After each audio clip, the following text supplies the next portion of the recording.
Apa definisi sumpah? Nah, ini yang perlu kita sampaikan. Definisi sumpah adalah kita menautkan suatu zat yang maha kuasa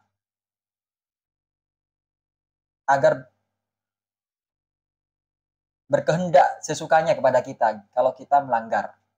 Misal, jika aku berbohong, kemarin aku nggak naik sepeda motor, billahi.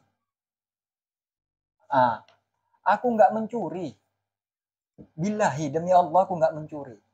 Ternyata mencuri, maka urusannya, peradilannya, selebihnya akan diserahkan kepada Allah. Karena dia sudah bersumpah atas nama Allah. Jika ada kedustaan di dalam pernyataannya, maka Allah yang langsung turun tangan. Karena sumpah itu harus yang berkuasa. Kalau demi matahari, demi bulan, ternyata benar-benar bohong. Nah, bulan mau ngapain? Loh, aku kemarin tidur loh. Demi semut. Ngapain semut? Kalau kamu bohong terus semut mau ngapain? Nggak bisa.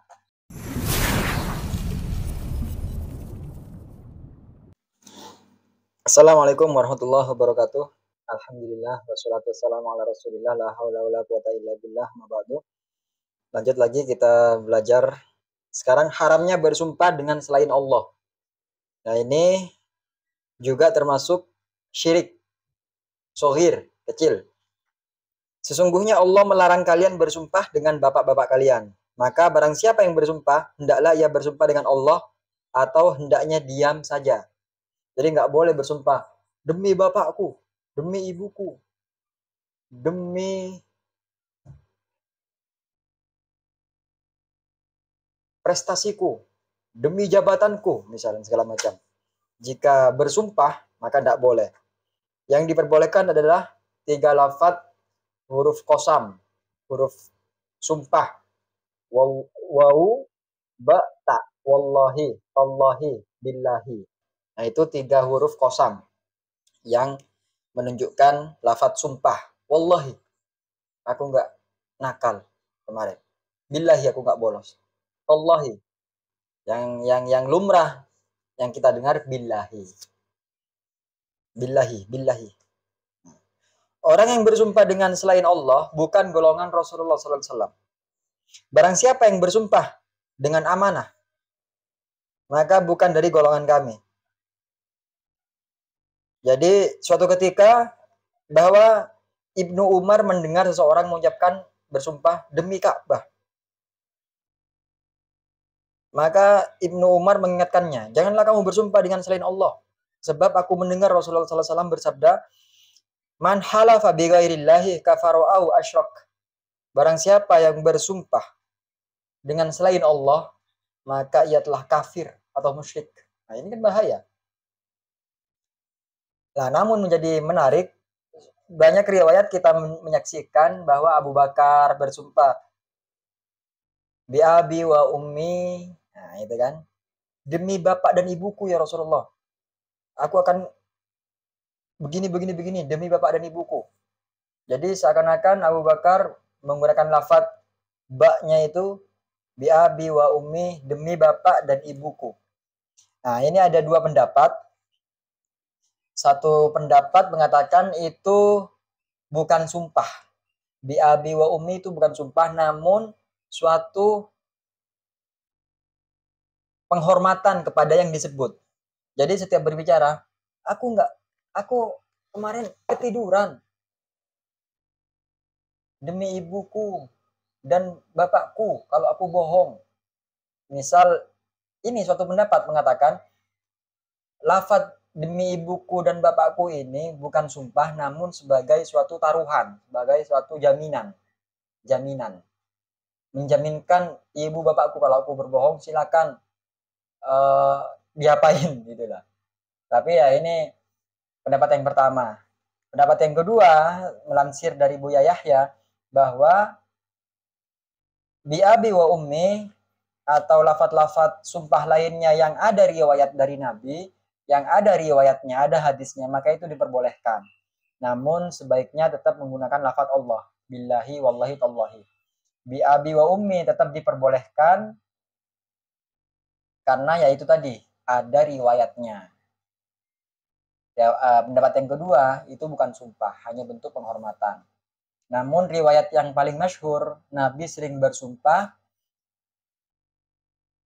billadzi nafsi biyadih, demi jiwaku yang ada di genggamannya.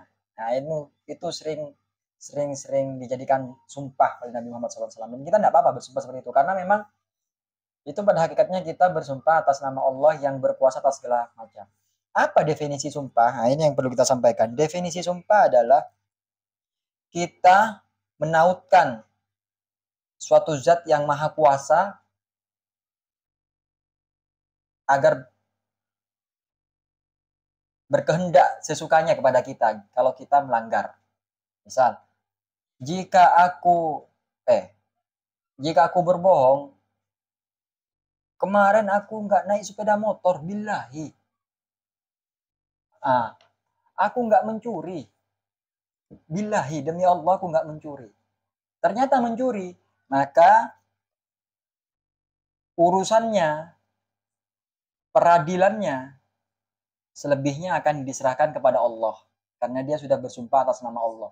Jika ada kedustaan di dalam pernyataannya, maka Allah yang langsung turun tangan. Karena sumpah itu harus yang berkuasa. Kalau demi matahari, demi bulan, ternyata benar-benar bohong. Nah, bulan mau ngapain? Nggak punya kuasa. Nah, itu maksudnya. Jadi kenapa kok dilarang bersumpah selain Allah? Karena selain Allah nggak punya kuasa, nggak bisa menghakimi. Kalau kamu benar-benar berbohong, nggak bisa menghakimi. Loh, aku kemarin tidur loh, demi semut. Ngapain semut? Kalau kamu bohong terus semut mau ngapain? Ya mau, nggak bisa. Nah itu. Jadi tetap demi Allah, demi jiwaku yang berada di genggamannya. Benar. Kalau aku bohong, aku dipertaruhkan dengan yang menggenggam jiwaku. Siapa yang menggenggam jiwaku? Allah. Jatuhnya lagi billahi. Ini kalau di bahasa Indonesia itu sama artinya apa ya? Perluasan makna, perluasan apa namanya ya? Saya pernah belajar bahasa Indonesia itu subjek Ahmad suka makan. Ahmad ini diperluas. Orang yang manis itu, orang yang manis yang lahir di Surabaya itu suka makan. Nah, orang yang manis,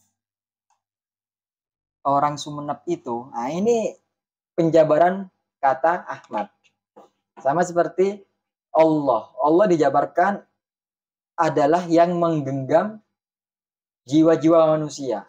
Dipasifkan menjadi demi jiwa-jiwa manusia yang ada di genggamannya. Dikerucutkan demi jiwaku yang ada di genggamannya. Tetap ujung-ujungnya Allah. Seperti itu. Menarik. Wallahu a'lam bishawab. Subhanakallahumma wa bihamdika asyhadu an la ilaha illa anta astaghfiruka wa atubu ilaik. Assalamualaikum warahmatullahi wabarakatuh.